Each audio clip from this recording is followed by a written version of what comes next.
Guys, I am finally enjoying watching NBA basketball this season. The reason? They are finally playing defense. It's the playoffs, and these players actually care. They're actually playing defense. Throughout the regular season, it's rare for me to watch a full NBA game. Why? It's become unbearable watching street pickup basketball, wherein they just shoot threes and play lazy defense. That is so boring. NBA basketball is not supposed to be a 250-point affair.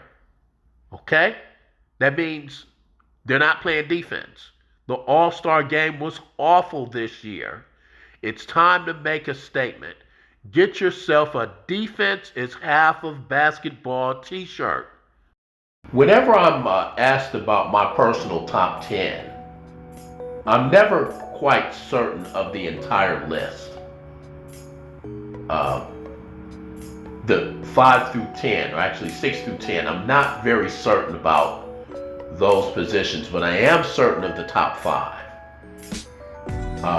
and have been for some time. And it basically goes Kobe at the top, Michael Jordan, Kareem Abdul-Jabbar, LeBron James, and Hakeem Olajuwon.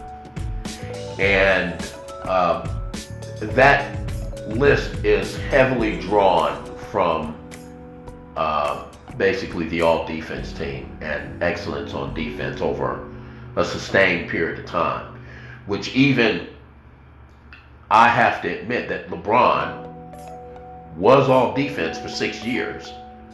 LeBron at one point was an elite defender.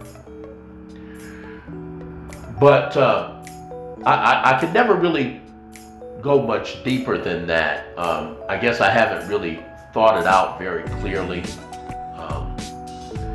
But what I want to talk about is that 4 and 5 slot. My personal 4 and 5 slot. And I have been very uneasy with having LeBron at number 4. Because he actually has fewer all-defense selections than Dream Olajuwon. And I have talked about LeBron's limitations on this platform. And, when we get to 2012 or something, in this best player in the league countdown, if you will, I'll get to finally say some good things about LeBron. This isn't the video. This isn't that video. I found quite the amazing statistic. And it is for that reason that I am going to elevate Hakeem Olajuwon over LeBron James and put Dream on the Mount Rushmore of in NBA basketball history, the top 4. I want you to look at your screen right there. That's the list of Hall of Fame centers that Hakeem Olajuwon played during his career. It's about 43 games. And I'm not really sure what his record is. It's not really important to the point that I want to make. It's about 43 great games, and all of those are excellent offensive players, except for Vlade.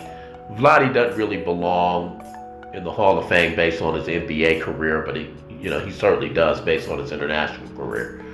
But this is what I want to say. Defense is so impactful.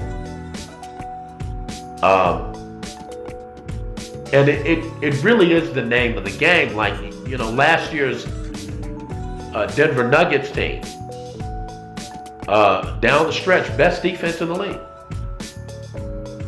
Okay? uh, you have to be able to shut people down.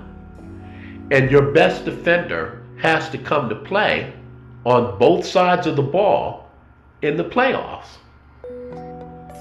So, looking at that list of Hall of Fame centers that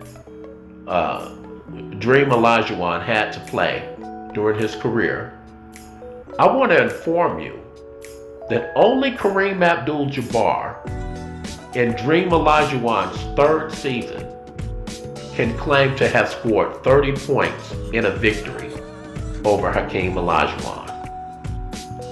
No one else.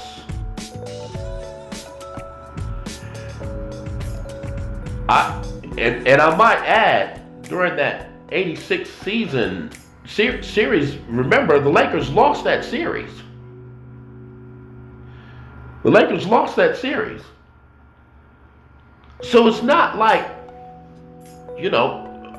Kareem just dominated that. Of course, he was going up against both the Twin Towers at that time. But I mean, Ralph Sampson was no longer an elite. Well, I don't know if he was ever an elite player, but probably his rookie year. But Ralph Sampson's career was pretty much over by the 90s.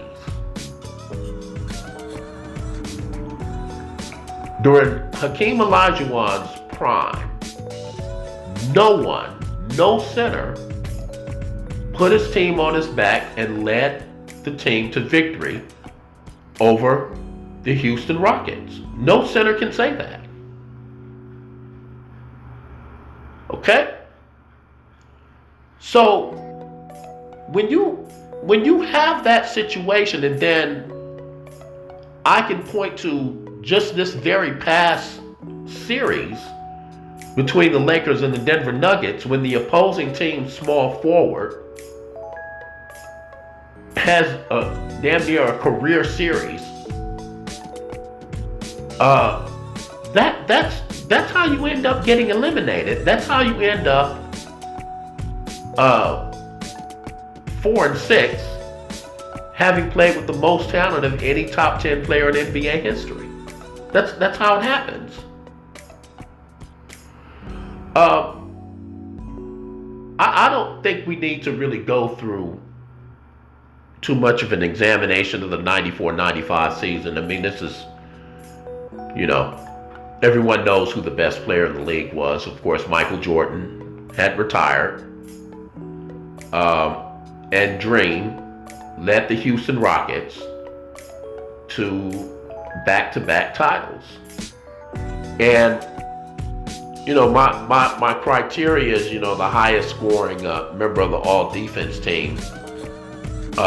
Dream was that in 94. The highest scoring member of the all-defense team that has a chip, if you will. He was that in 94. 95, Dikembe Mutombo won the defensive DPOY. And so Dream actually did not make the all-defense team. But we're going to apply some common sense. Actually, Dream actually finished higher than several members that did make the all-defense team in voting. Obviously it's position specific, so they can only select 3 centers. The Rockets only won 47 games during the regular season. So Dream was punished a little bit. But we all know who the best player in the league that year was. And I contend, as I'm noticing quite a few other people are coming to terms with, that Houston Rockets team would have beaten even Michael Jordan and Scottie Pippen in the finals. The loss of Horace Grant took a tremendous toll on the Bulls, and so that Rockets team was legit. And as I've said in the prior video, wherein I made the case that Hakeem Olajuwon should be in the GOAT debate, he beat 7 teams that have more all-stars. And that is the essence of what it means of being a singular component. You know, how much do you need around you in order to win? Can you beat teams that are more talented?